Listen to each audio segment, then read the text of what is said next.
What's up, everyone? Tonight, we're traveling back to a time when the impossible became reality, when thousands of workers moved limestone blocks that would make modern engineers weep with frustration. You're about to witness the birth of humanity's most enduring mystery. The moment when ancient Egyptians decided to build a monument so massive, so precise, that it would outlast their civilization, their language, and pretty much everything else except cockroaches and conspiracy theories. You probably wouldn't survive this. The desert heat alone would have you begging for a Gatorade sponsorship deal within the first hour. But here you are, standing on the Giza Plateau around 2580 BCE, watching as the greatest construction project in human history begins to take shape. The morning sun catches the first limestone block as it's carefully positioned by a team of workers whose coordination would make a Swiss watch look sloppy. You feel the heat radiating from the sand beneath your feet, that dry, bone-deep warmth that seems to pull moisture from your very soul. The air shimmers with possibilities and ancient ambitions, carrying the scent of burning incense from nearby temples and the earthy smell of the Nile's distant waters. So before you get comfortable, like and subscribe, but only if you truly enjoy what I do here. And while you're at it, drop a comment with your city and current time. I'm curious where in the world you're joining me for this journey through time. Now turn off the lights, maybe switch on a fan for that gentle background sound, and let's begin our journey tonight. You're witnessing something that historians would debate for millennia. The exact moment when Pharaoh Khufu's vision transforms from royal ambition into physical reality. The conventional wisdom tells us that this pyramid required over 2.3 million stone blocks, each weighing between 2.5 and 15 tons. But here's what most people don't know. The ancient Egyptians were so obsessed with mathematical precision that they aligned this pyramid to true north with an accuracy that differs by only 3/60th of a degree. Your modern GPS will be jealous. The foreman's voice carries across the construction site as he directs teams of workers. These aren't slaves, despite what Hollywood would have you believe. Historians still debate whether forced labor was used, but evidence suggests many workers were skilled craftsmen paid in bread, beer, and onions. Imagine explaining that employment package to your career counselor. You watch as the first course of stones settles into place with satisfying precision. The limestone blocks fit together with joints so tight that you couldn't slide a knife blade between them even if you had a really good knife and questionable intentions. The ancient builders achieved this using copper tools, wooden levers, and what can only be described as supernatural patience. The rhythm of construction becomes hypnotic. Teams of 20 men work in perfect synchronization, their movements choreographed by generations of building experience. You hear the scrape of copper chisels against stone, the creak of wooden rollers, and the occasional grunt of effort that transcends time itself.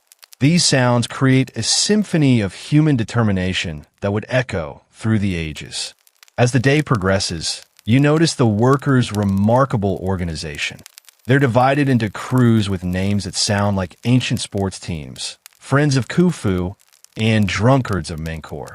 Each crew competed for the honor of building the most impressive sections, turning back-breaking labor into something resembling ancient reality TV.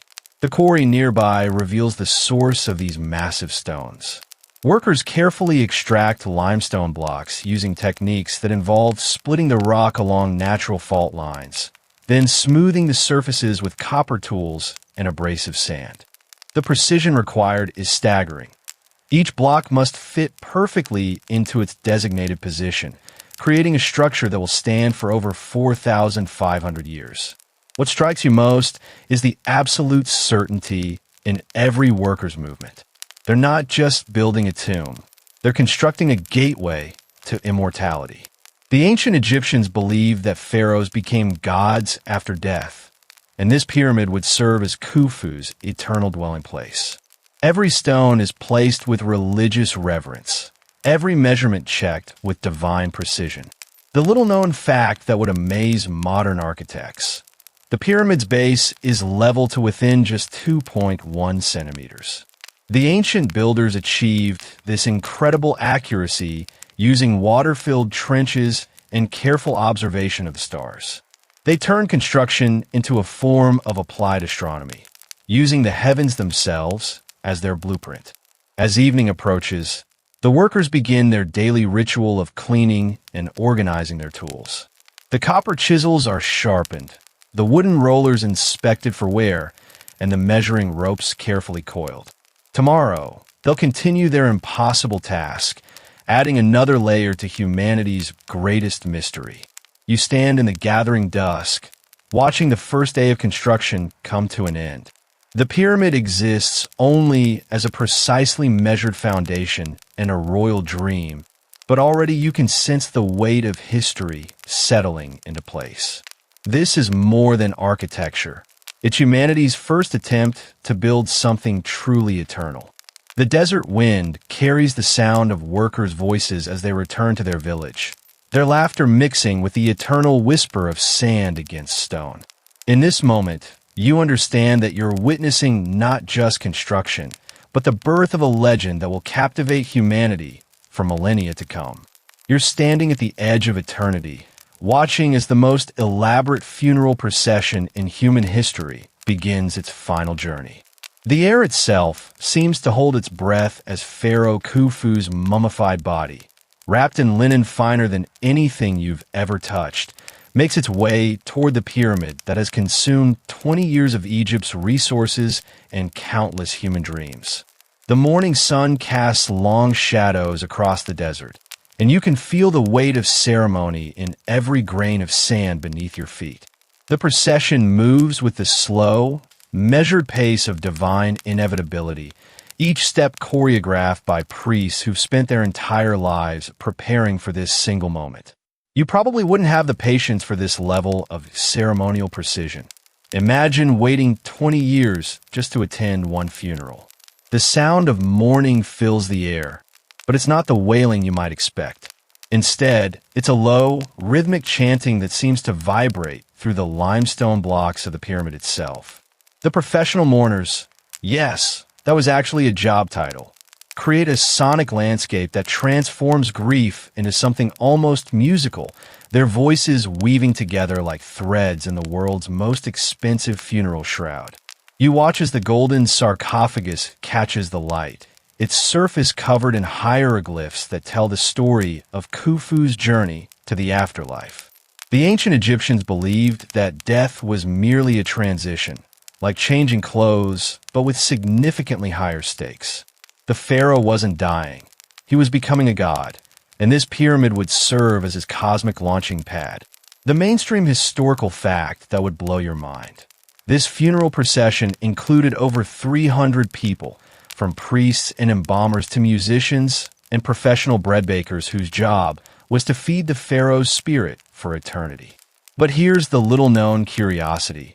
The ancient Egyptians were so concerned about the pharaoh's comfort in the afterlife that they included detailed instructions for cosmic navigation, essentially creating the world's first GPS system for the soul. As the procession reaches the pyramid's entrance, you notice the incredible precision of the moment. The priests have calculated this timing to align with specific astronomical events: the rising of certain stars, the position of the sun, the phases of the moon. Everything about this ceremony connects the earthly realm to the cosmic order, turning a funeral into a piece of applied astronomy. The entrance itself is a masterpiece of intimidation. The descending passage yawns before you like the mouth of eternity, its walls polished to mirror-like smoothness. You can smell the myrrh and frankincense that fills the air, mixed with the earthy scent of limestone and something else. Something that might be the actual fragrance of ancient mystery. The pharaoh's body is carried on a golden bed that probably cost more than your house, your car, and your student loans combined. The bearers move with practiced synchronization, their every step calculated to prevent even the slightest jostle. After all, you don't want to accidentally bump the God King on his way to immortality. That's the kind of career-ending mistake that follows you into the afterlife. You hear the whisper of linen against stone as the procession enters the pyramid's mouth. The The sound echoes strangely in the confined space, creating harmonics that seem to come from the walls themselves. The ancient architects designed these passages with acoustic properties that would make modern sound engineers weep with envy. Every whisper, every footstep, every breath becomes part of the pyramid's eternal symphony. Historians still debate whether Khufu's mummy was actually placed in the king's chamber or if it was moved to a secret location to prevent grave robbing. The ancient Egyptians were paranoid about tomb security, and rightfully so. Grave robbing was basically ancient Egypt's most lucrative career path after pyramid building. As the procession moves deeper into the pyramid, you notice the temperature dropping. The limestone walls absorb heat during the day and release it slowly, creating a natural climate control system that maintains a constant temperature year-round. The ancient builders weren't just constructing a tomb. They were creating a perfectly controlled environment for eternal preservation.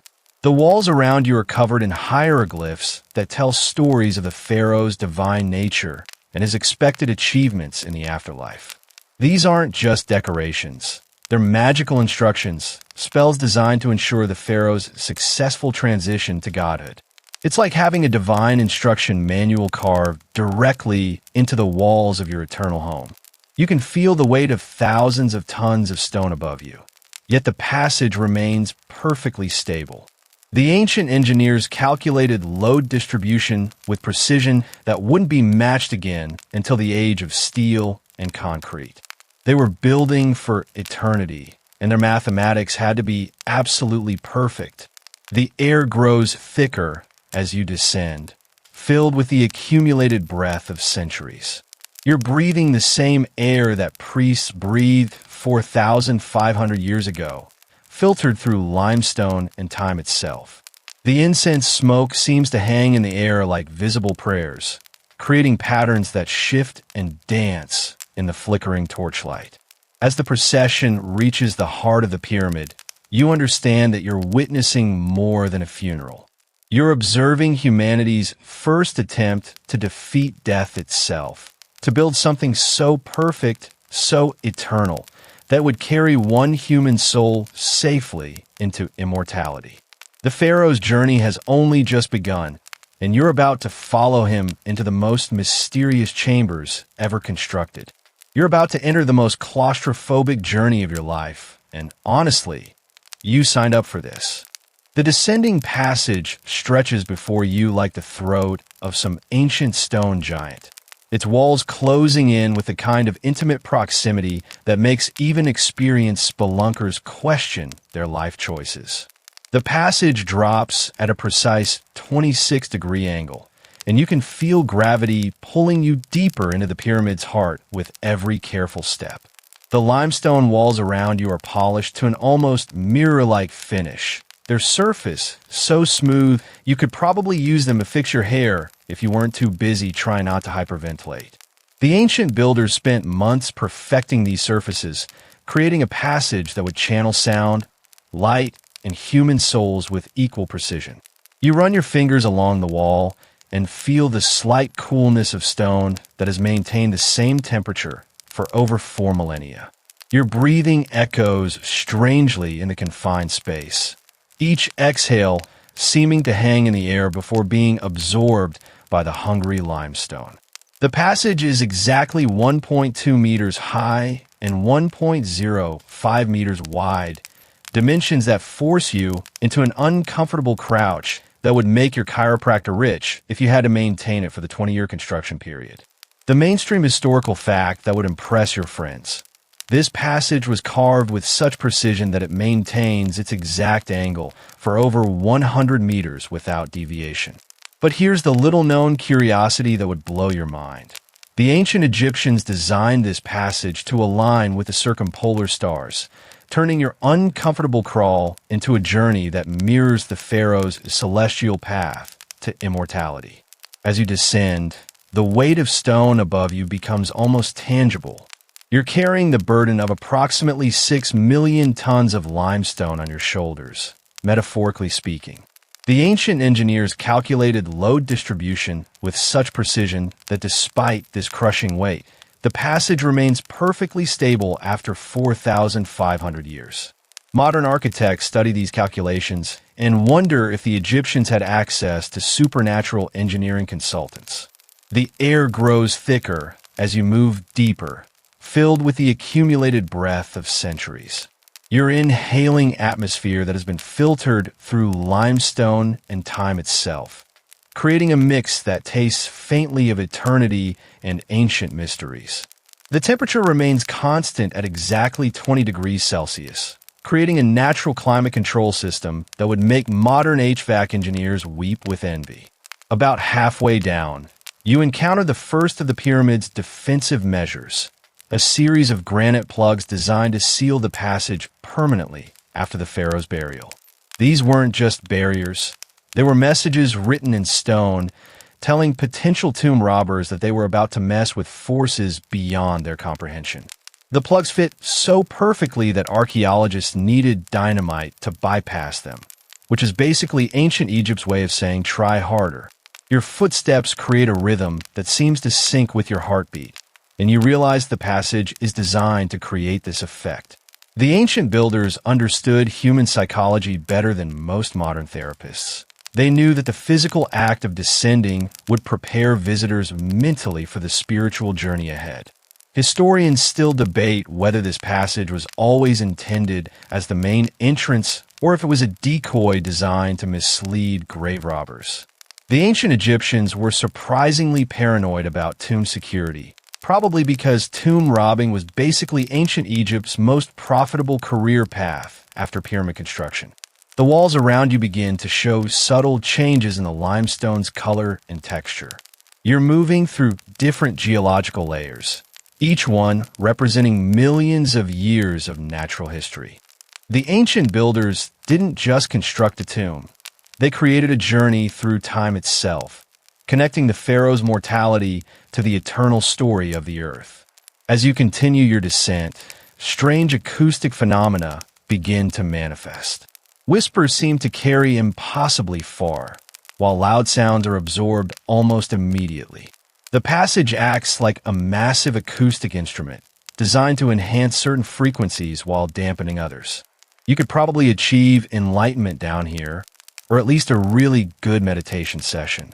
The smell of the stone becomes more pronounced as you descend, a dry, mineral scent that seems to contain traces of ancient incense and something else you can't quite identify. Perhaps it's the fragrance of time itself, concentrated and refined by centuries of limestone filtration. Your muscles begin to ache from the constant crouch, and you develop a new appreciation for the ancient workers who navigated this passage daily during construction. They probably had the best lower back strength in human history, which is an oddly specific claim to fame, but an impressive one nonetheless. The passage floor beneath your feet is worn smooth by centuries of footsteps, priests, workers, and the occasional tomb robber who managed to bypass the granite plugs. Each step connects you to this ancient procession, making you part of a human chain that stretches back to the pyramid's construction. As you near the bottom of the descending passage, you sense rather than see the chamber that awaits. The air current changes subtly, carrying hints of the larger space ahead. You're about to enter the subterranean chamber, the most mysterious room in the entire pyramid complex, where the ancient builders left their greatest puzzle unsolved. You emerge from the cramped embrace of the descending passage into a space that defies everything you thought you knew about ancient architecture. The grand gallery stretches before you like a cathedral built for giants, its corbelled ceiling soaring nearly 9 meters above your head in a display of engineering audacity that would make modern architects question their career choices. The limestone walls rise in 7 perfectly calculated courses, each one stepping inward with mathematical precision that creates the illusion of infinite height. Your neck cranes backward as you try to comprehend the scale, and you realize the ancient builders weren't just showing off. They were creating a space that would make every visitor feel simultaneously humbled and elevated, which is basically ancient Egypt's version of psychological architecture. The gallery stretches for over 47 meters in length, and walking through it feels like traversing the spine of some sleeping stone giant. Your footsteps echo with a peculiar resonance that seems to hang in the air longer than physics should allow. The acoustic properties of this space are so precisely calibrated that historians still debate whether the ancient Egyptians designed it as a massive musical instrument or simply stumbled upon the world's first architectural symphony. The mainstream historical fact that would impress your dinner guests. This gallery was constructed using a core belling technique that distributes the weight of the pyramids so effectively that it has remained structurally sound for over 4,500 years. But here's the little-known curiosity that would blow your mind. The ancient builders carved 27 pairs of slots along the sidewalls, each one perfectly sized to hold wooden beams that may have supported a system of ramps, counterweights, or possibly the world's first industrial elevator. As you walk deeper into the gallery, the smell of ancient limestone mingles with something else, a faint metallic scent that might be the lingering presence of the granite blocks that once sealed this passage. The air carries traces of cedar resin from wooden beams that disintegrated centuries ago, creating an olfactory timeline that connects you to the pyramid's construction. The walls around you are polished to an almost mirror-like finish, their surface so smooth you could use them for primping if you weren't too busy being overwhelmed by the sheer impossibility of the space. The ancient masons achieved this level of perfection using copper tools and abrasive sand, spending months polishing each surface until it gleamed like crystallized time. Your breathing sounds different here, each exhale seeming to spiral upward along the core-belled walls before dissipating into the shadows above. The gallery acts like a massive acoustic chamber, amplifying whispers while somehow absorbing louder sounds. It's as if the ancient builders understood human psychology better than most modern therapists, creating a space that naturally encourages reverence and introspection. The temperature remains constant at exactly 20 degrees Celsius, creating a microclimate that feels like eternal spring. The thermal mass of the surrounding limestone absorbs heat during the day and releases it slowly at night, maintaining perfect conditions for preservation. You're essentially standing inside the world's first climate-controlled environment, designed by people who thought electricity was some kind of divine mystery. Historians still debate whether the Grand Gallery served as a storage area for massive granite blocks, a ceremonial pathway for funeral processions, or perhaps a sophisticated machine designed to seal the pyramid's upper chambers. The ancient Egyptians left no instruction manual, which is frustrating for archaeologists, but perfect for maintaining the aura of mystery that makes this place so compelling. As you continue walking, your hand trails along the wall, feeling the subtle undulations where individual blocks meet with joints so tight you couldn't slip a credit card between them. The precision required to achieve this level of craftsmanship is staggering. Each block was cut to fit its specific position with tolerances that would challenge modern machinery. The light from your torch creates dancing shadows on the walls, and for a moment, you could swear you see the ghosts of ancient workers, their silhouettes moving in perfect synchronization as they haul massive stones into position. The gallery holds memories in its limestone bones, preserving the echoes of human effort and divine ambition. The ceiling above you is a masterpiece of engineering psychology. The core belling creates a series of parallel lines that seem to converge at infinity, drawing your eye upward towards something that might be enlightenment or might just be really good architectural design.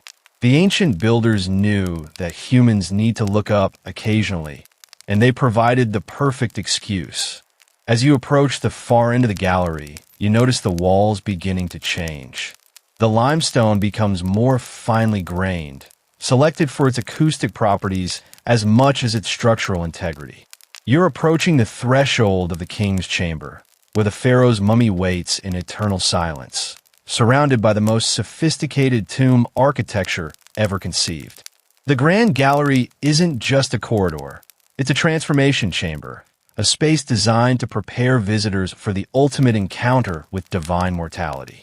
Every step you take along its length changes you subtly, preparing your mind for the profound silence that awaits in the pharaoh's eternal resting place.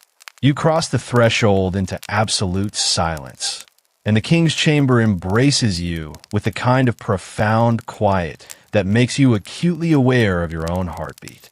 The space around you hums with the weight of eternity, its red granite walls polished to a mirror finish that reflects not just your image, but the accumulated dreams of 45 centuries.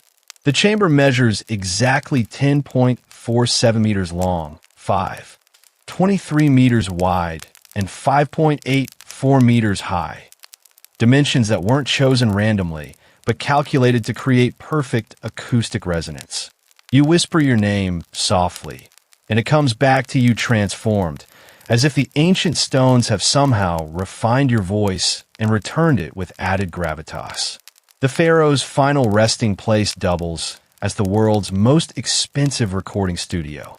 In the western end of the chamber sits the granite sarcophagus, its surface worn smooth by thousands of years and countless curious fingers. The lid is missing, probably removed by tomb robbers who had the audacity to disturb a god king's eternal slumber, which is basically the ancient equivalent of keying someone's cosmic Ferrari. The sarcophagus itself is carved from a single block of granite, hollowed out with precision that would challenge modern machinery. The mainstream historical fact that would amaze your friends. This chamber was constructed using granite blocks that weigh up to 80 tons each, transported from quarries over 800 kilometers away. But here's the little-known curiosity that would blow your mind. The ancient builders designed this room to resonate at a frequency of 110 hertz, the same frequency that modern research suggests can alter human consciousness and induce meditative states. As you approach the sarcophagus, your footsteps create a rhythm that seems to sync with something deeper than sound. The granite floor beneath your feet is worn smooth by millennia of pilgrims, priests, and the occasional tourist who managed to bribe their way into the world's most exclusive burial site. Each step connects you to this ancient procession of the curious and the reverent. The air in the chamber tastes different, cleaner somehow, as if it's been filtered through granite and time itself. The temperature holds steady at exactly 20 degrees Celsius, creating a microclimate that feels like eternal spring. The thermal mass of the surrounding stone absorbs and releases heat so gradually that the chamber maintains perfect conditions for preservation, turning the pharaoh's tomb into the world's first climate-controlled environment.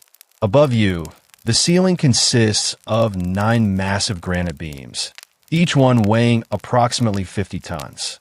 These beams were positioned with such precision that they've supported the weight of the entire pyramid for over 4,500 years, without shifting so much as a millimeter. The ancient engineers created a structural system that would make modern architects weep with envy and question their reliance on steel and concrete. You notice small holes in the chamber's walls, shafts that were once thought to be ventilation systems, but are now believed to be soul shafts, designed to guide the pharaoh's spirit to specific stars. The ancient Egyptians weren't just building a tomb. They were creating a cosmic launching pad, complete with celestial navigation systems that would make NASA jealous. Historians still debate whether Khufu's mummy was ever actually placed in this chamber, or if it was moved to a secret location to prevent grave robbing. The ancient Egyptians were paranoid about tomb security, and rightfully so. Grave robbing was basically ancient Egypt's most lucrative career path after pyramid construction and professional mourning. The walls around you are bare of decoration, but this emptiness isn't accidental. The chamber's power comes from its perfect proportions and flawless construction rather than painted imagery. The ancient builders understood that sometimes the most profound statements are made through silence and space rather than words and pictures. As you stand beside the empty sarcophagus, you can almost hear the whispers of ancient priests conducting the final rituals that would transform a mortal pharaoh into an eternal god. The chamber holds these memories in its granite bones, preserving the echoes of humanity's first attempt to defeat death through architecture and divine mathematics. The darkness beyond your torch flame seems alive, pulsing with accumulated time and mystery. You're standing in the exact center of the largest pyramid ever built, surrounded by millions of tons of limestone and granite. Yet the space feels intimate rather than oppressive. The ancient builders created a womb of stone, a place where death transforms into rebirth. The silence here is so complete that you can hear your own blood flowing, your own breath entering and leaving your lungs. It's a silence that modern life rarely provides. Not just the absence of sound, but the presence of something deeper, something that connects you to the eternal rhythms that govern stars, seasons, and the slow dance of geological time. You descend through a low passage that feels like crawling through the pyramid's secret thoughts, emerging into a chamber that scholars stubbornly call the Queen's Chamber, despite the fact that no queen was ever intended to rest here. The ancient Egyptians would probably find this naming convention amusing, like calling your garage the Ferrari storage facility, where you clearly drive a Honda Civic. The chamber embraces you with limestone walls that glow softly in your torchlight, their surface bearing the subtle tool marks of ancient masons who spent months perfecting every angle. The space measures exactly 5.74 by 5.23 meters, with a pointed ceiling that rises 6.22 meters above your head, dimensions that weren't chosen for aesthetics, but for acoustic resonance that transforms whispers into something approaching divine communication. Your footsteps echo with a peculiar hollow quality, as if the chamber is much larger than it appears. The ancient builders created this acoustic illusion deliberately, designing a space that plays tricks on your perception and makes you question the relationship between physical reality and spiritual experience. It's like standing inside an ancient meditation app, but with better architecture and significantly fewer subscription fees. The mainstream historical fact that would surprise your dinner guests. This chamber was originally sealed with a horizontal passage that required crawling through a tunnel barely large enough for a person. But here's the little-known curiosity that would blow your mind. The chamber contains a niche in its eastern wall that aligns perfectly with the constellation Orion, suggesting it served as an astronomical observatory or perhaps a cosmic communication device. As you explore the chamber, you notice the walls are unfinished, their surfaces rough-hewn and bearing the honest scars of construction. This wasn't an oversight, but a deliberate choice. The ancient builders left this chamber in a state of eternal becoming, as if they understood that some spaces are more powerful when they remain open to possibility rather than closed by completion.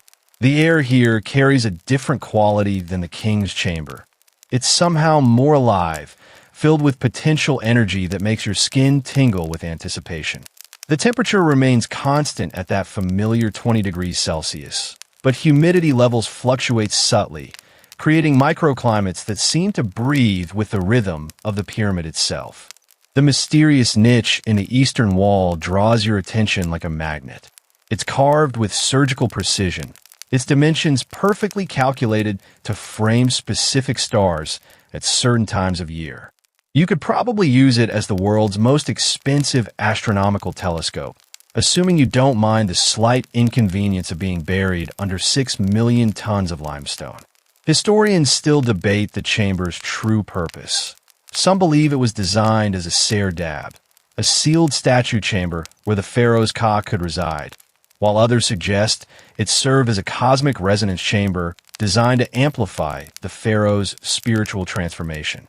The ancient Egyptians left no user manual, which is frustrating for archaeologists but perfect for maintaining an aura of mystery. The floor beneath your feet is worn smooth by centuries of visitors, each footstep adding to the patina of human curiosity that gives the chamber its lived-in feeling. You're walking on the accumulated dreams and theories of countless explorers, from ancient priests to modern Egyptologists, all drawn by the same irresistible urge to understand what the builders really intended. Strange acoustic phenomena manifest as you move through the space. Certain locations amplify your voice, while others seem to swallow sound entirely. The chamber acts like a three-dimensional musical instrument, designed to create specific frequencies that resonate with human consciousness. The ancient builders weren't just constructing a room. They were engineering an experience. The limestone walls around you are made from a different grade of stone than the outer pyramid, finer, more resonant, chosen for its acoustic properties rather than structural strength. The ancient builders understood that different purposes required different materials, creating a chamber optimized for spiritual rather than physical functions. As you stand in the center of the chamber, you notice how the space seems to focus energy towards specific points. The geometry creates subtle pressure differentials that you can feel against your skin, as if the chamber is gently massaging your consciousness with mathematical precision. It's like being inside an ancient sensory deprivation tank, but with better ventilation and fewer New Age crystals. The pointed ceiling above you creates the illusion of infinite height, drawing your eye upward towards something that might be enlightenment or might just be really sophisticated architectural psychology. The corbelling technique used here predates European Gothic architecture by thousands of years, proving that the ancient Egyptians were basically the original masters of making humans feel small and spiritually significant simultaneously. You hear them before you see them. The scrape of copper tools against granite, the whispered arguments over which seal to break first, and the nervous breathing of men who are about to commit the ancient world's most audacious crime. The tomb robbers move through the pyramid's passages like shadows with very specific financial goals, their oil lamps casting dancing patterns on walls that were never meant to witness such deliberate sacrilege. The air around you thrums with tension as thick as the limestone dust they're disturbing. These aren't desperate criminals driven by hunger. They're professionals, skilled craftsmen who understand pyramid construction well enough to find the weak points that even the ancient architects couldn't eliminate. You're witnessing the world's first organized heist, and frankly, their planning makes modern bank robbers look like enthusiastic amateurs. The leader of the group runs his fingers along the granite plugs that seal the ascending passage, feeling for the hairline cracks that will tell him where to place his copper wedges. His touch is almost reverent. He respects the craftsmanship even as he prepares to violate it. The ancient Egyptians built these seals to last forever, but they underestimated human creativity and the motivational power of really expensive grave goods. The mainstream historical fact that would shock your relatives. Tomb robbing was so common in ancient Egypt that some pharaohs had their mummies moved multiple times to prevent theft. But here's the little-known curiosity that would fascinate true crime enthusiasts. Many tomb robbers were actually former pyramid workers who knew the construction secrets, making this essentially ancient Egypt's version of an inside job. As the robbers begin their careful work, you smell the acrid smoke of burning wood mixed with the metallic tang of heated copper. They're using a technique that involves expanding wooden wedges with water, splitting the granite seals along natural fault lines.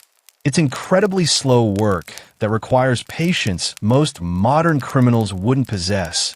Imagine explaining to your heist crew that the job might take several weeks. The sound of splitting stone echoes through the passages with a crack that seems to wake the pyramid's sleeping spirits.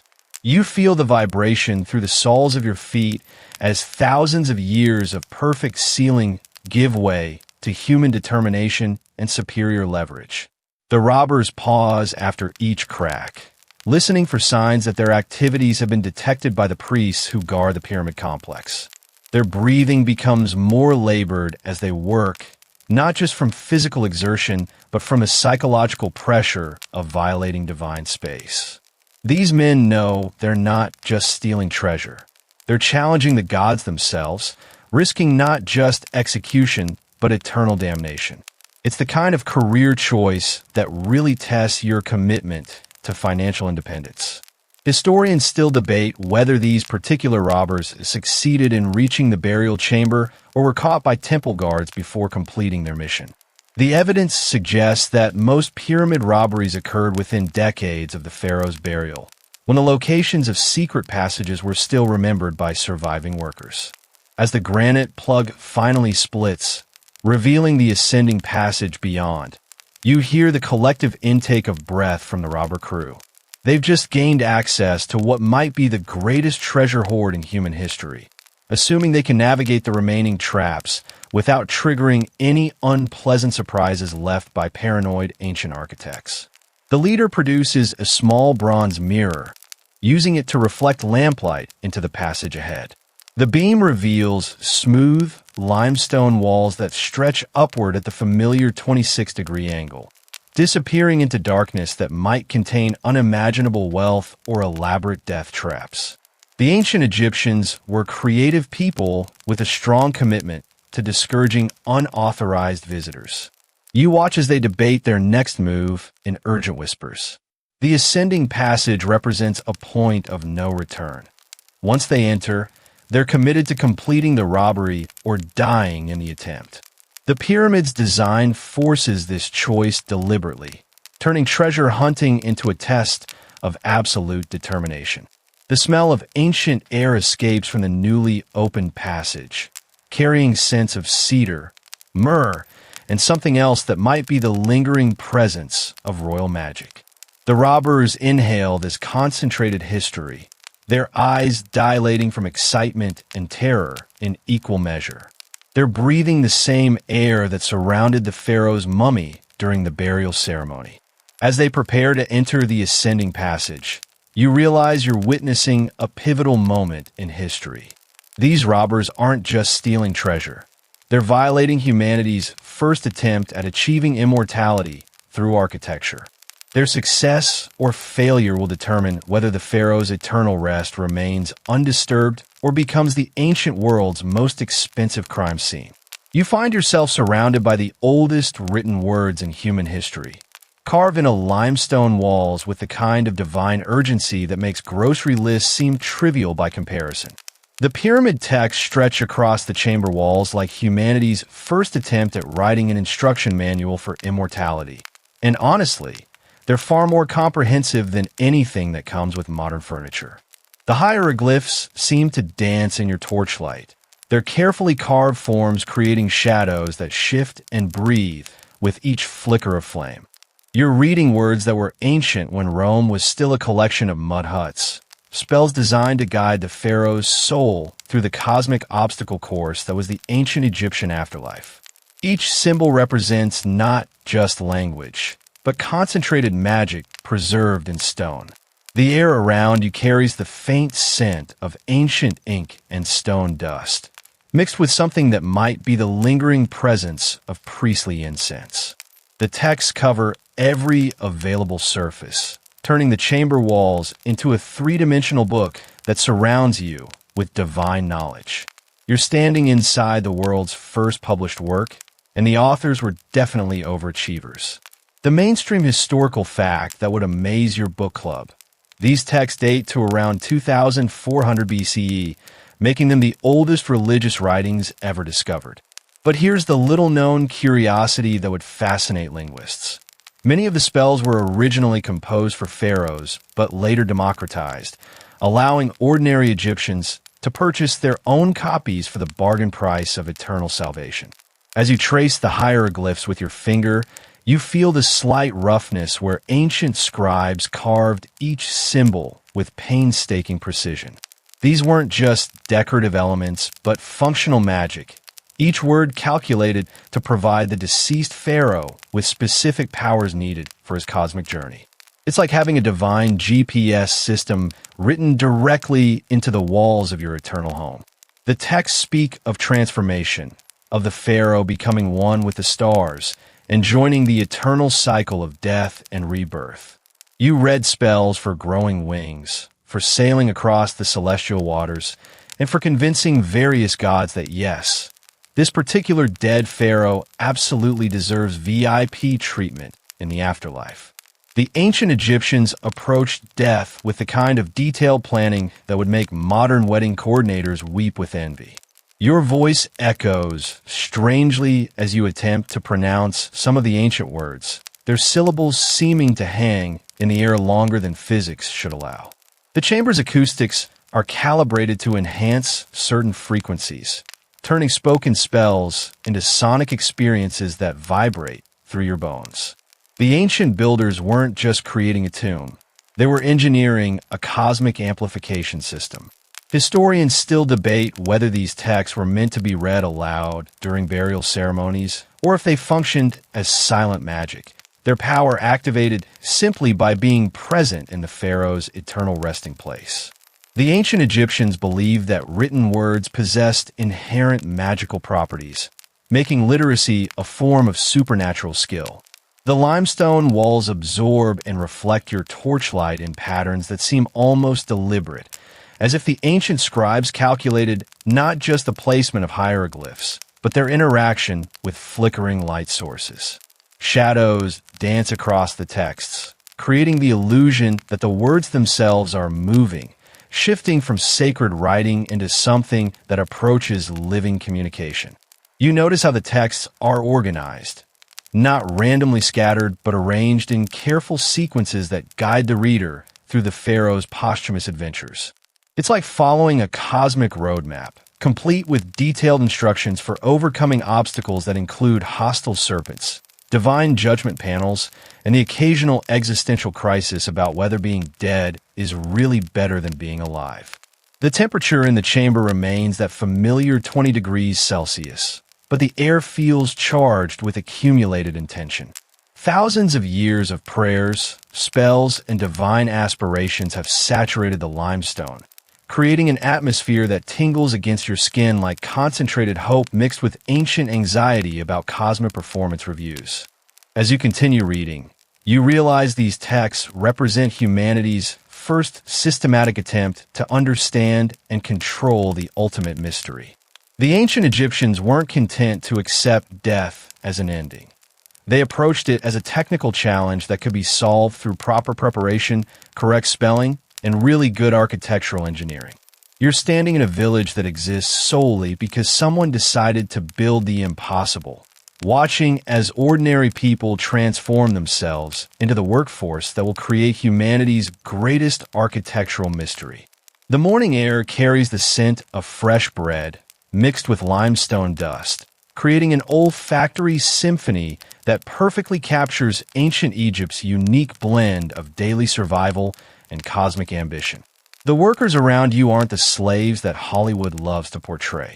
They're skilled craftsmen, seasonal laborers, and ambitious young men who see pyramid construction as the ancient equivalent of landing a government job with excellent benefits.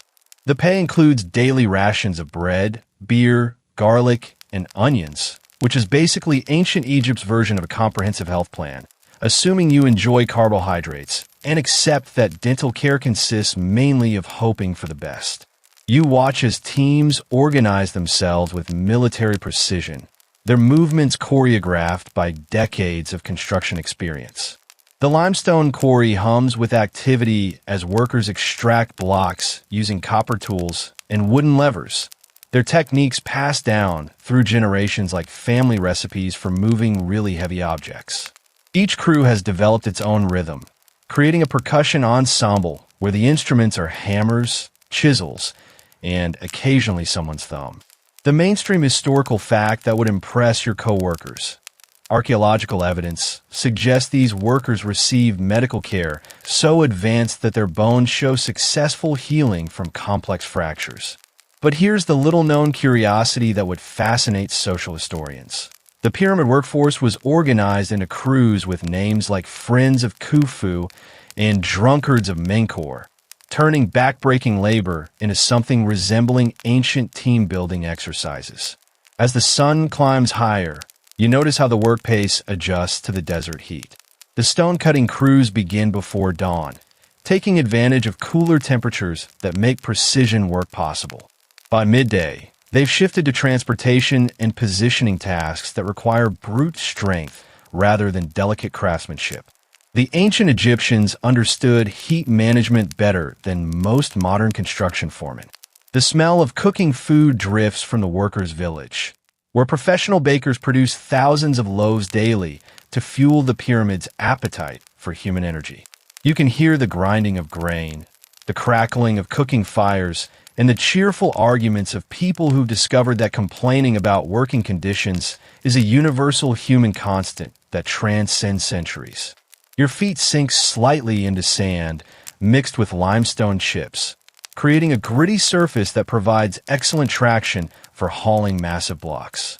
The ancient engineers calculated everything, including the optimal walking surface for workers carrying loads that would challenge modern machinery. They were basically the original ergonomic consultants, if ergonomic consultants worked exclusively with limestone and had really impressive biceps. Historians still debate exactly how the blocks were transported from quarry to pyramid, but evidence suggests a combination of ramps, rollers, and human ingenuity that would make modern engineers question their reliance on hydraulic equipment. The ancient Egyptians solved logistical challenges using nothing but wood, rope, and the kind of problem-solving creativity that emerges when failure isn't an option. The air fills with the calls of foremen directing traffic flows that would impress modern city planners. Teams coordinate the movement of blocks weighing several tons each, timing their efforts to avoid collisions that would result in very expensive delays and possibly some flattened workers.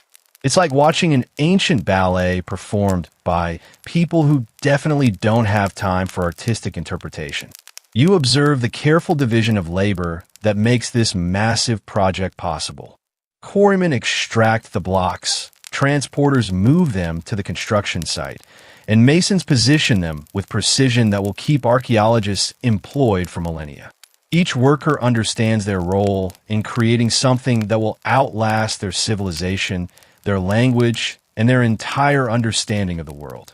The limestone dust creates a fine patina on everything, coating workers' skin and clothes with the residue of eternity. They've learned to wrap their faces against the dust while leaving their eyes uncovered, creating a workforce that looks like ancient bandits with really specific construction skills and excellent job security.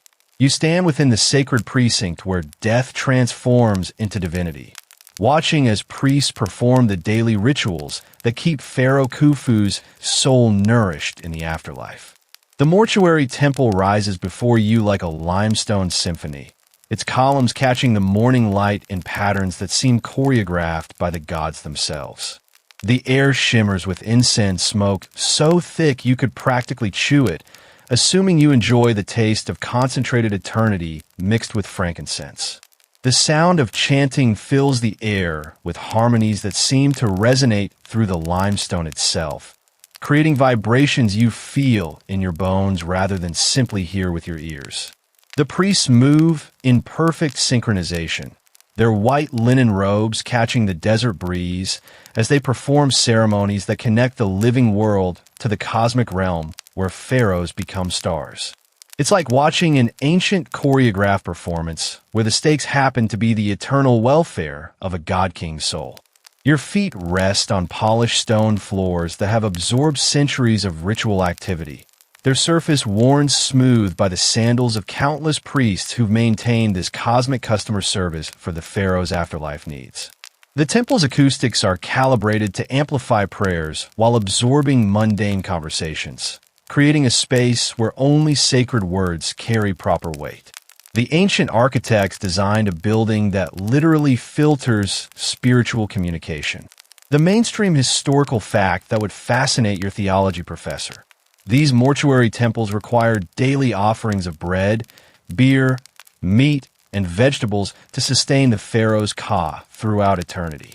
But here's the little-known curiosity that would amaze modern accountants. The economic records show these temples employed hundreds of priests, bakers, brewers, and accountants, creating ancient Egypt's first perpetual religious corporation with really impressive overhead costs. The smell of baking bread mingles with burning incense, creating an olfactory landscape that speaks of abundance and divine hospitality. Professional bakers work in temple kitchens, producing thousands of loaves daily to feed both the living priests and the eternally hungry pharaoh. The ancient Egyptians approached afterlife catering with the kind of thoroughness that would make modern wedding planners weep with professional envy.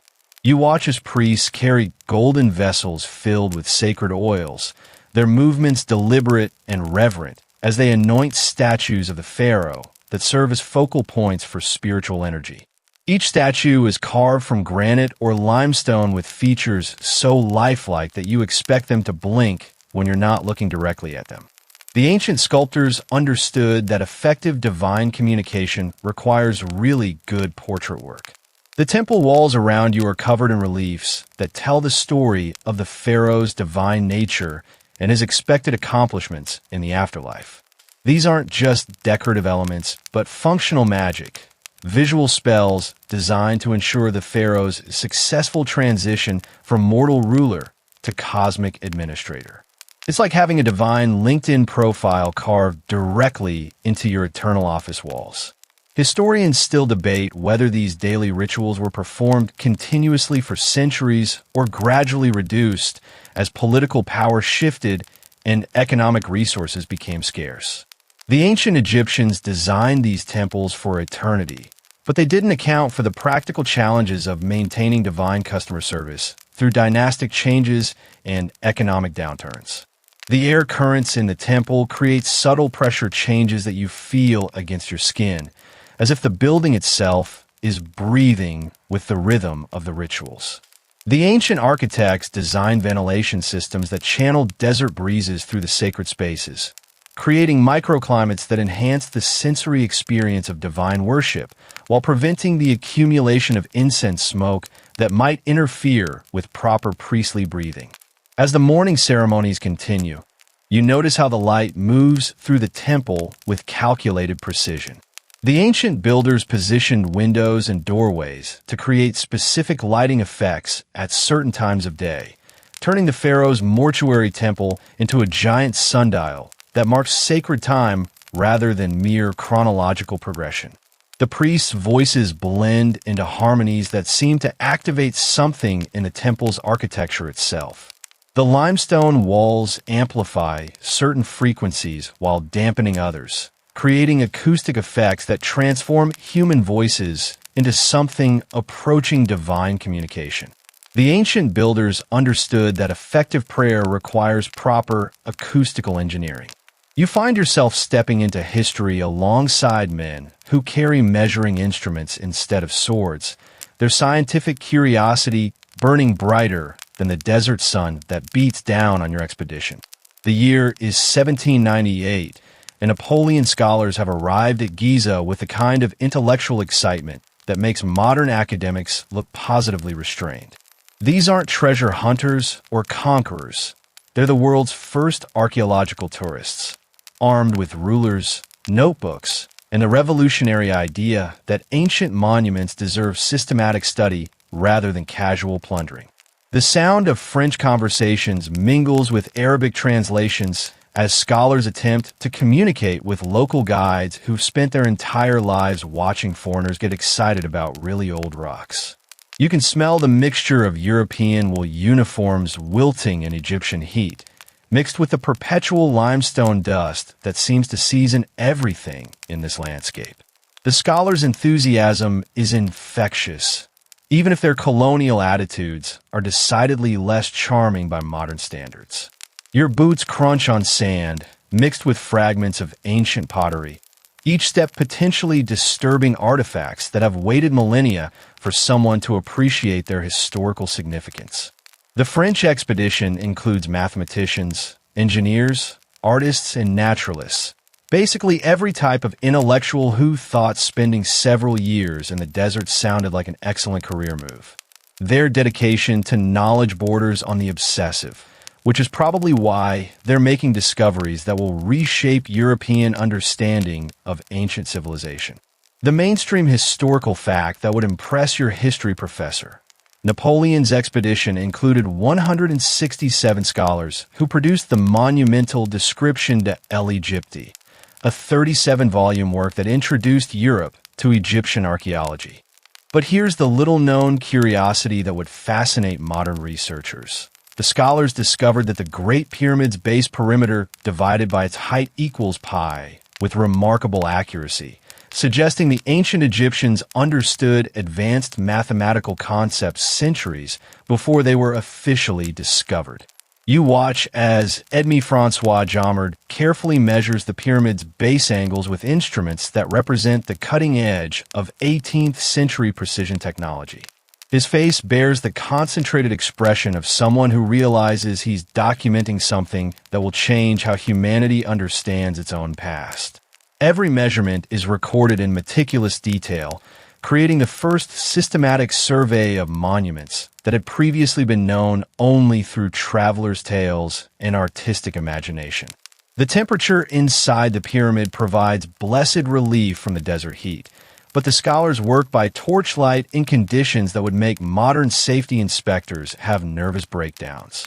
They're crawling through passages designed for ancient priests, not 18th century European gentlemen wearing wool uniforms and carrying scientific equipment that weighs more than most people's luggage allowances. Historians still debate whether Napoleon himself ever actually entered the Great Pyramid, though romantic legend insists he spent a night alone in the king's chamber and emerged pale and shaken, refusing to discuss his experience. The story is probably apocryphal, but it captures the psychological impact these monuments had on European minds encountering their first direct evidence of sophisticated ancient civilization. The limestone walls around you echo with excited French exclamations as scholars make discovery after discovery. Every hieroglyph is carefully copied, every architectural detail measured and recorded. They're creating the foundation for modern Egyptology, though they're working without any understanding of hieroglyphic writing or ancient Egyptian construction techniques. You notice how the scholars' approach differs from previous European visitors who came seeking treasure or biblical confirmation. These men are applying scientific methodology to archaeological investigation, treating the pyramid as a complex text that can be read through careful observation and measurement. They're essentially inventing modern archaeology while standing in history's most famous monument. The air inside the pyramid carries the scent of burning oil from their lamps, mixed with centuries of accumulated dust and mystery. Each scholar's notebook fills with observations that will eventually reach European universities, sparking debates that continue to this day about ancient Egyptian capabilities and achievements. As evening approaches, the scholars gather to compare notes and debate interpretations of their measurements. Their excitement is palpable. They know they're participating in humanity's first systematic attempt to understand the pyramid through science rather than speculation, mystery, or religious interpretation. You emerge from the pyramid's depths into the blazing Victorian sun, following explorers whose dedication to uncovering ancient secret borders on the magnificently obsessive.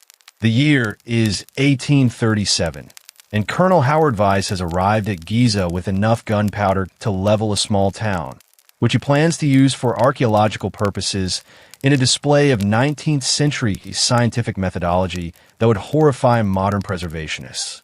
The air fills with the acrid smoke of black powder as Weiss' team blasts through granite plugs that have sealed the pyramid's passages for millennia. Their approach to archaeology involves significantly more explosives than contemporary scholars would recommend, but their results speak for themselves. They're opening chambers that haven't seen human presence since the pharaoh's funeral procession. It's like performing brain surgery with dynamite, except somehow it actually works. Your ears ring from the controlled explosions that echo through limestone corridors, each blast carefully calculated to breach ancient seals without collapsing the entire structure. The Victorian explorers worked by lamplight in conditions that would make modern safety inspectors weep into their clipboards, crawling through passages filled with dust, debris, and the occasional startled bat who clearly didn't sign up for this level of archaeological excitement. The mainstream historical fact that would amaze your book club: Weiss' expedition discovered the hieroglyphic cartouches bearing Khufu's name, providing the first definitive proof linking the Great Pyramid to its builder. But here's the little-known curiosity that would fascinate conspiracy theorists. Some scholars still debate whether these cartouches are authentic or Victorian forgeries, though modern analysis strongly supports their genuineness. You watch as the expedition's artist, John Shea Paring, meticulously documents each newly opened chamber with drawings that capture details invisible to early photography. His lantern casts dancing shadows on walls that haven't been illuminated since ancient priests sealed them forever, creating an interplay of light and limestone that transforms archaeological documentation into something approaching artistic expression. The smell of gunpowder mingles with the musty scent of ancient air being released from chambers that have maintained perfect atmospheric isolation for over 4,000 years.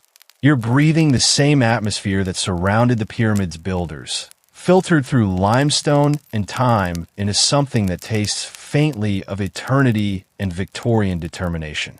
Historians still debate whether vice explosive methods were necessary or if patience and careful excavation might have achieved similar results without the dramatic pyrotechnics.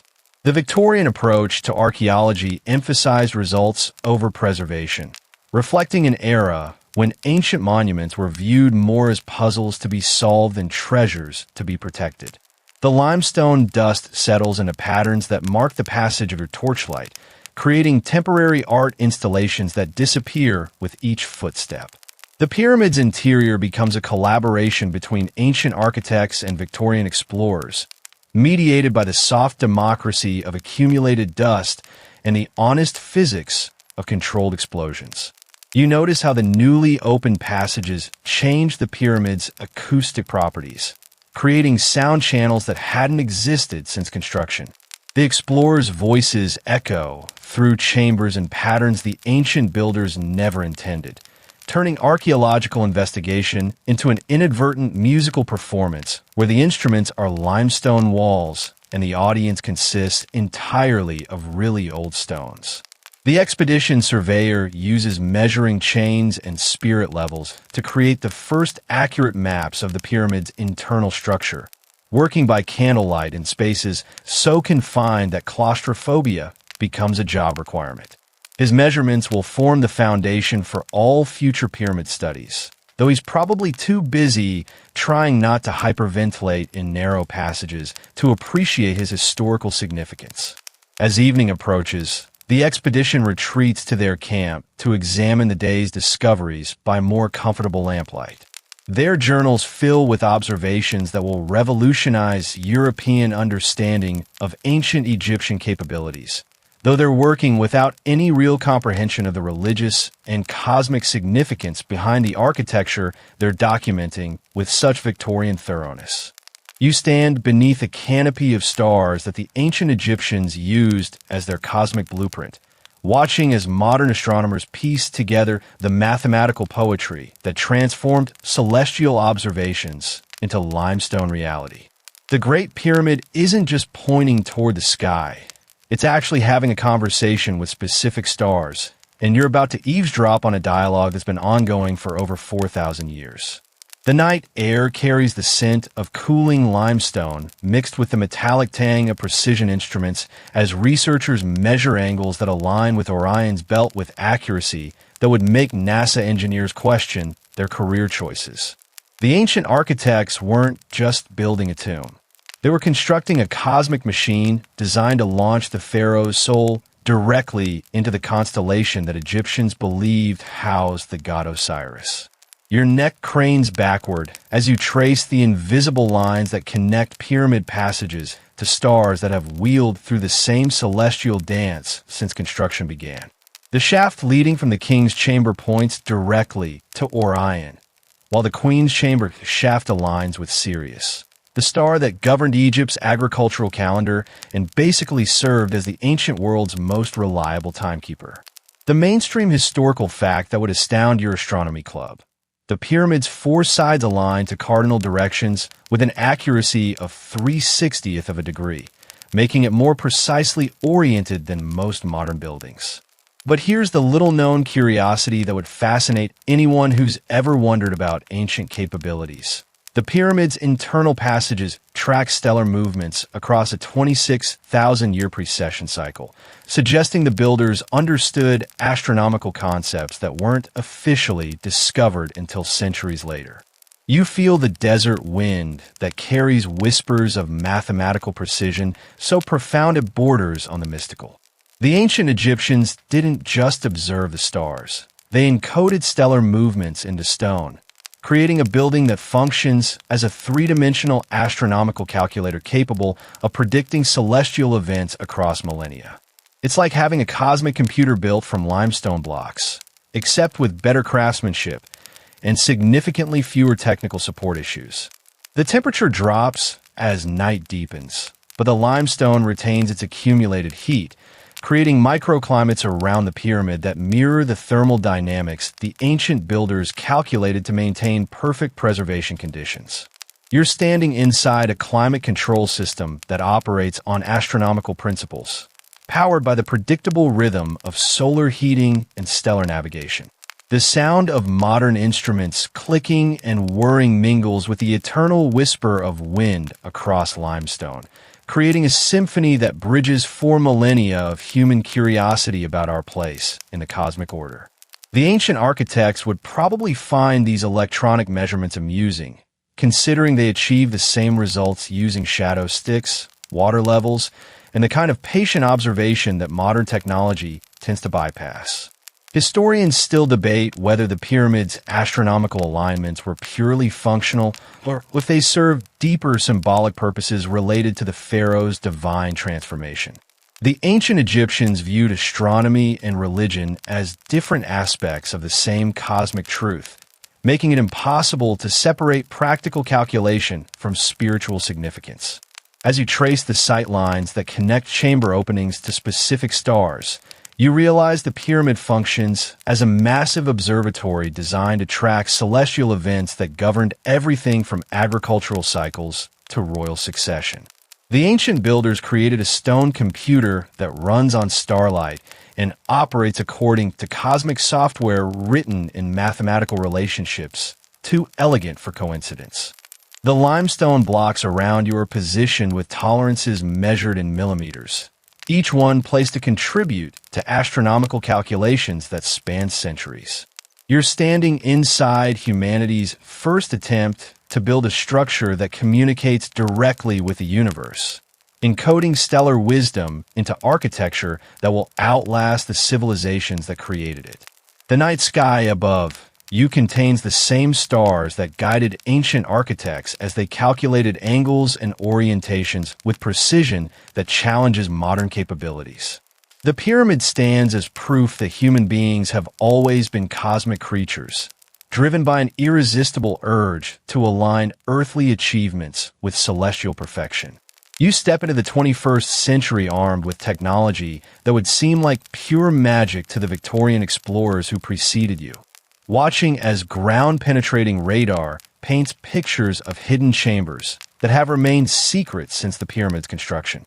The air hums with the electronic whispers of cosmic ray detectors and thermal imaging cameras, creating a digital symphony that reveals ancient mysteries without disturbing a single limestone block. The desert wind carries the sound of laptop keyboards clicking as researchers analyze data streams that penetrate solid stone with the persistence of digital ghosts. You're witnessing archaeology's transformation from pickaxe adventure to precision science, where discoveries happen in air-conditioned trailers filled with computer monitors rather than dusty passages illuminated by flickering torches. The romance is different, but the excitement remains deliciously addictive. Your skin tingles with the electromagnetic fields generated by scanning equipment that can peer through limestone like Superman with really expensive vision enhancement technology. The Great Pyramid submits to this electronic interrogation with the patient dignity of an ancient monarch enduring a very thorough but respectful medical examination. Modern science asks polite questions that Victorian dynamite answered with considerably more drama. The mainstream historical fact that would fascinate your tech-savvy friends. These scanning techniques have revealed a void above the Grand Gallery that's roughly the size of the gallery itself, suggesting the pyramid contains chambers that have never been accessed by human beings. But here's the little-known curiosity that would blow your mind. Cosmic ray muography. The same technology used to study volcanic interiors can map pyramid chambers by detecting how cosmic particles interact differently with empty space versus solid stone. You watch as thermal imaging reveals temperature variations in the pyramid's surface that indicate the presence of internal voids and passages. The limestone blocks retain and release heat at different rates, depending on what lies behind them, turning the entire structure into a massive thermodynamic map that reads like ancient architecture written in temperature differentials. The pyramid is basically having a thermal conversation with modern technology. The sound of data processing creates a white noise backdrop that would make the ancient builders smile. Their monument continues to reveal its secrets, but only to visitors who approach with proper reverence and really sophisticated equipment. The computers hum with the mathematical intensity of machines, attempting to decode geometric puzzles that have challenged human curiosity for over 4 millennia. Historians still debate whether these newly discovered voids represent actual chambers or simply construction gaps left by ancient building techniques. The tantalizing possibility exists that rooms containing untouched artifacts might still exist within the pyramid, waiting for technology sophisticated enough to access them without causing structural damage. The limestone dust here is measured in microns rather than handfuls, carefully monitored by environmental sensors that track every particle displaced by the scanning process. Modern archaeology treats the pyramid with the reverence of doctors performing surgery on a patient whose recovery will impact all of human understanding about ancient capabilities. You notice how the research teams work in shifts. Their electronic equipment requiring careful calibration to separate authentic architectural anomalies from background noise created by decades of tourist traffic and previous archaeological investigations. The pyramid has accumulated layers of human interaction that must be digitally filtered to reveal its original secrets. The data visualization software transforms radar returns into three-dimensional models that allow researchers to walk through virtual chambers before deciding whether physical access is worth the risk of structural damage. You're essentially exploring the pyramid in cyberspace, navigating digital reconstructions of spaces that might not have been entered since the pharaoh's funeral procession. As the scanning continues through desert nights when temperature variations provide optimal conditions for thermal imaging, you realize you're witnessing the pyramid's latest evolution. It's transforming from ancient monument to contemporary mystery, revealing new secrets to each generation sophisticated enough to ask the right questions with appropriate technology. The electronic data streams flowing from the pyramid to research computers around the world create a digital diaspora of discovery, connecting modern minds to ancient achievements through the universal language of mathematics and the patient persistence of really good scientific equipment. You step into a world where limestone becomes a living instrument, where ancient architects accidentally created the most sophisticated sound laboratory in human history. The air around you seems to vibrate with frequencies that existed long before anyone understood the science behind them, transforming your simple footsteps into notes in a symphony that's been playing for over 4 millennia. Your voice changes the moment you speak, each word transformed by acoustic properties so precise they border on the supernatural. The pyramid's chambers don't just contain sound. They sculpt it, modifying frequencies with the kind of sophisticated engineering that would make modern audio technicians weep with professional envy. The ancient Egyptians basically built a limestone mixing board that runs on architectural principles instead of electricity. The Grand Gallery resonates at frequencies that modern research suggests can alter human consciousness, creating brainwave patterns associated with deep meditation and transcendental experiences. You're standing inside humanity's first consciousness-altering device, constructed centuries before anyone understood the relationship between sound waves and neural activity. It's like discovering that your ancestors built a spiritual smartphone using nothing but really smart rocks. The mainstream historical fact that would fascinate your musician friends. The pyramid's chambers are tuned to specific frequencies that correspond to the Earth's natural resonance, known as the Schumann resonance. But here's the little-known curiosity that would blow your mind. When you hum at 110 Hz in the King's Chamber, the sound seems to emerge from the walls themselves, creating the auditory illusion of being surrounded by singing stone. You whisper softly and hear your voice return transformed, enriched with harmonics that weren't present in your original speech. The limestone walls act as natural amplifiers and filters, enhancing certain frequencies while dampening others with precision that suggests the ancient builders understood acoustic engineering principles that wouldn't be formally discovered for millennia. The temperature variations throughout the pyramid create subtle air currents that contribute to its acoustic properties, turning the entire structure into a massive wind instrument that plays itself using desert breezes and thermodynamics. You're experiencing architecture that breathes sound, inhaling silence, and exhaling musical mathematics with every shift in atmospheric pressure. The sound of your heartbeat becomes more pronounced in certain locations, as if the pyramid is listening to your internal rhythms and deciding whether you're worthy of its acoustic secrets.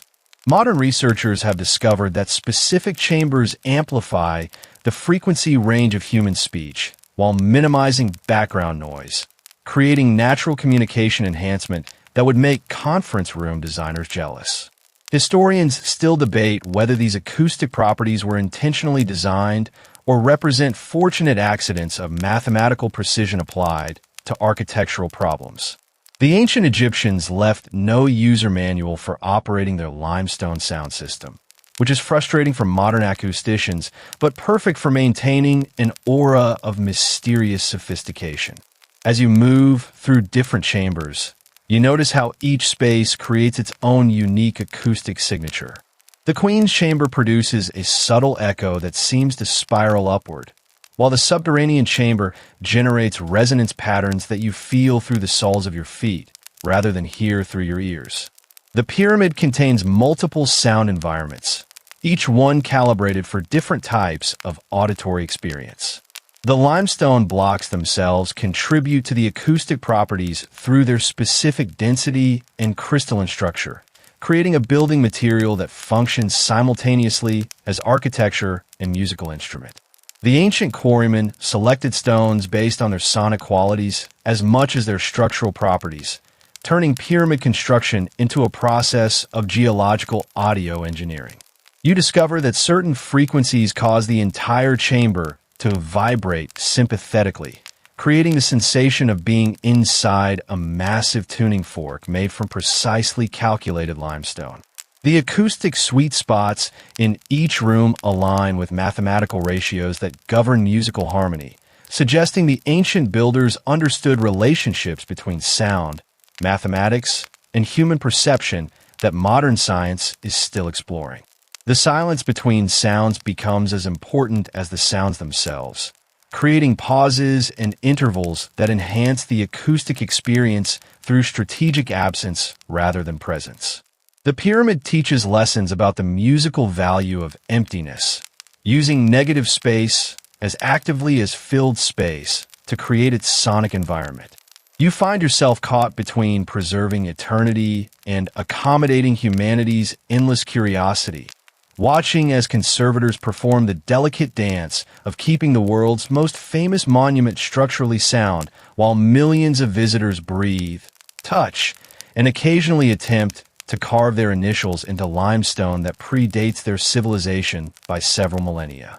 The morning air carries the scent of consolidation chemicals mixed with ancient stone dust, creating an olfactory timeline that connects modern preservation science to 45 centuries of weathering, tourism, and the occasional overly enthusiastic explorer with questionable respect for archaeological etiquette. The conservators work with surgical precision, treating each limestone block like a patient requiring intensive care from doctors who understand that their mistakes will be visible for the next 4,000 years. Your ears catch the whispered conversations of restoration experts who debate techniques using vocabulary that sounds like a cross between chemistry textbook and poetry workshop. They're performing medical procedures on architecture, using reversible treatments that future generations can modify without damaging the original structure.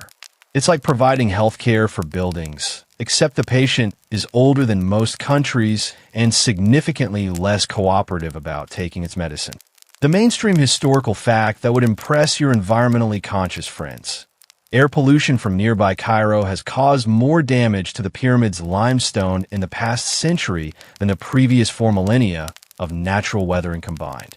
But here's the little-known curiosity that would fascinate anyone who's ever managed a difficult maintenance project. The pyramid's internal humidity is controlled by limiting visitor numbers, because human breath contains enough moisture to create microenvironments that encourage salt crystallization and limestone decay.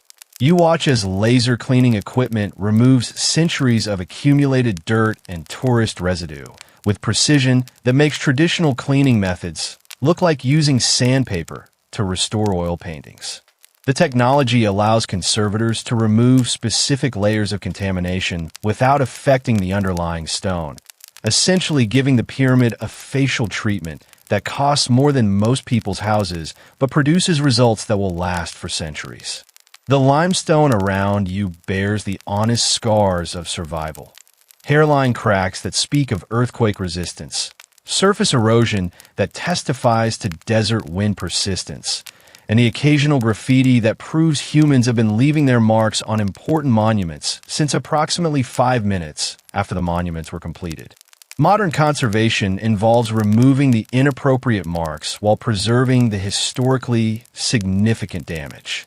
The sound of ultrasonic thickness gauges mingles with the eternal whisper of wind across stone, creating a technological symphony that measures structural integrity without disturbing the architectural harmony. The conservators use non-invasive techniques that gather information through electronic whispers rather than physical intrusion, treating the pyramid like a sleeping giant whose dreams shouldn't be disturbed.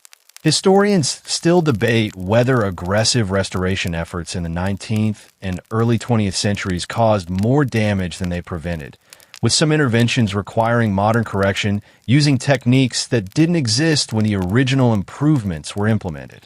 The pyramid has survived ancient earthquakes, medieval stone robbing, and Victorian enthusiasm with varying degrees of structural grace. The temperature monitoring systems track microclimatic changes that occur when tourist buses arrive, measuring how human presence affects the delicate balance between preservation and accessibility. The pyramid experiences rush hour, just like any major urban attraction, except the traffic consists of people rather than vehicles, and the infrastructure being stressed is older than recorded history.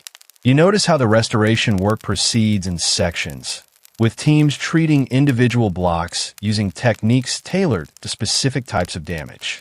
Some areas require structural reinforcement, others need surface consolidation, and a few spots just need gentle cleaning to remove the accumulated patina of centuries. It's like providing personalized healthcare for every single component of a massive architectural patient. The desert sand itself poses preservation challenges, acting as an abrasive agent that polishes limestone surfaces while simultaneously protecting them from more dramatic weathering. The conservators work with natural processes rather than against them, understanding that the pyramid's survival depends on finding balance between human curiosity and geological patience. You step into the bustling marketplace of ancient ambition, where limestone blocks become currency and human labor transforms into the world's first mega-construction economy. The air around you hums with the sophisticated logistics of an empire that's essentially running history's most expensive public works project, complete with supply chains that would make modern economists weep with professional admiration.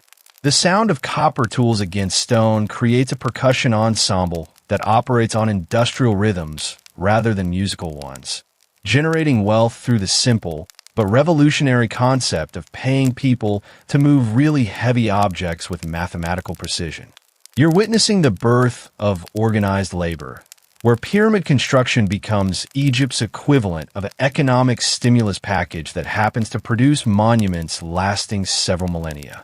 Your feet rest on paths worn smooth by the traffic of suppliers, administrators, and quality control inspectors whose job descriptions basically consisted of make sure the pharaoh's eternal home doesn't collapse embarrassingly.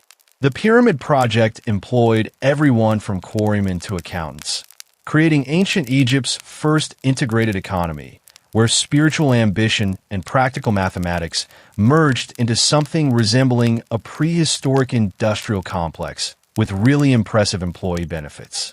The mainstream historical fact that would fascinate your business school friends.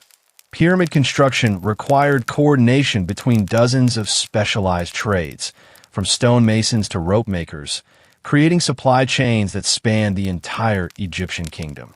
But here's the little-known curiosity that would amaze modern project managers.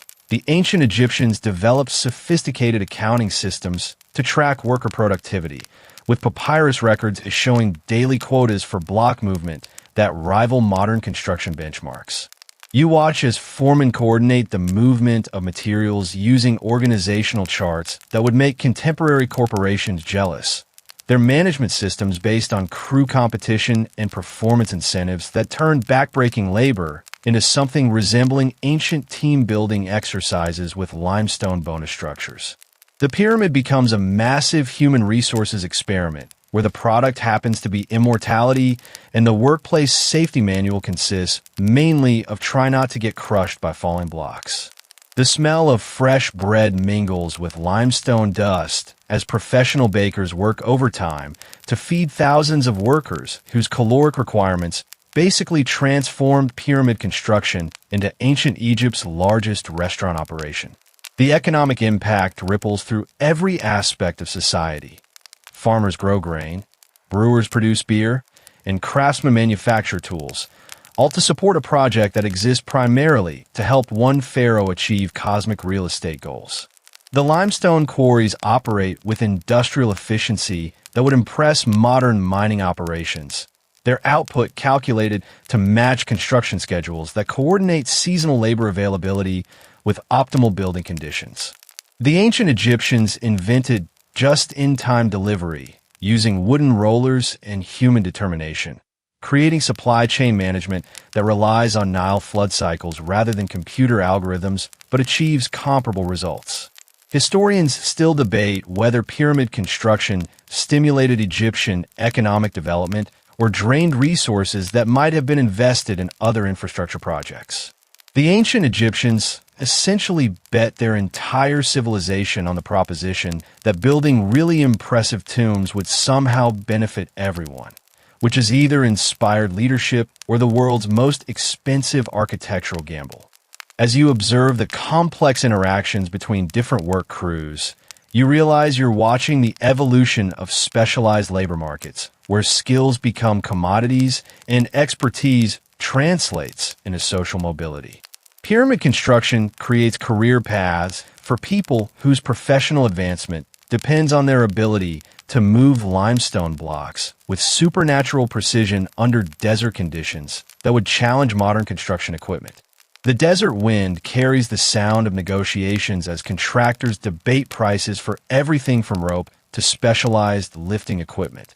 Their discussions revealing an economy sophisticated enough to support cost-benefit analysis and competitive bidding on projects whose budgets dwarf most national treasuries.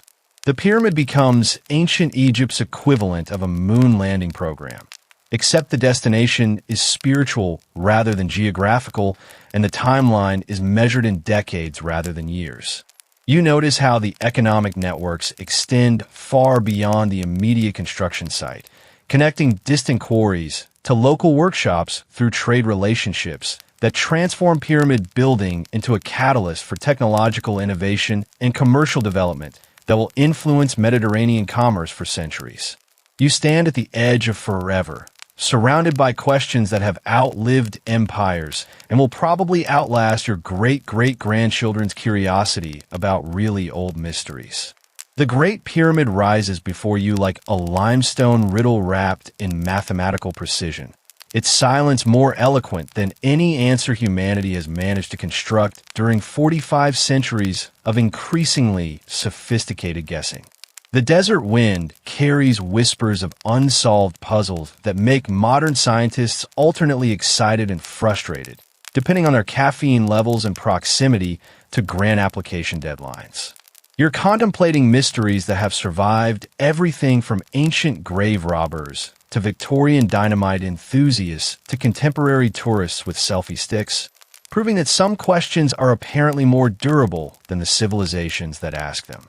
Your imagination wanders through chambers that might still exist behind walls that have successfully hidden their secrets since pharaohs ruled the world and people thought the earth was flat, which seems quaint until you remember that these ancient builders somehow achieved precision that challenges modern engineering capabilities.